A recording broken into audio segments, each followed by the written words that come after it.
Salut, c'est Trado. Pas grand-chose de neuf aujourd'hui sur l'or, si ce n'est une stratégie qui a sans doute souri aux haussiers, puisque, comme je disais hier, ceux qui voulaient privilégier un trade long avaient intérêt à acheter sur pénétration de la M20.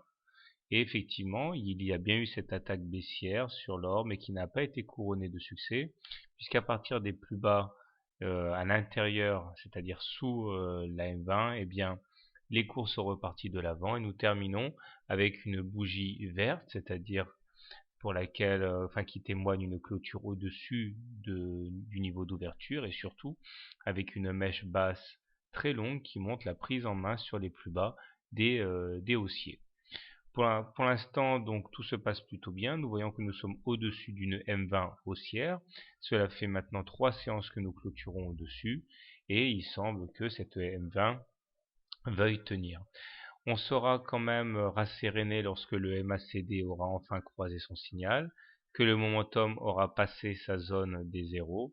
Le stochastique, quant à lui, est mieux orienté puisque lui a déjà fait le gros du chemin au-dessus de son signal et nous sommes à 57, donc au-dessus des 50, plutôt en zone positive. Pas grand-chose de neuf donc à ajouter par rapport à hier, si ce n'est une victoire symbolique de l'or sur sa moyenne mobile à 20 séances. Alors comment trader l'or lundi? Eh bien, si vous voulez acheter l'or, spéculer à la hausse, eh bien plusieurs solutions. La plus simple est encore de faire ce qui a fonctionné aujourd'hui et hier, à savoir acheter sur pénétration de la M20, stop loss en cas de clôture sous la M20, objectif, eh bien le plus haut possible au-dessus de la M20.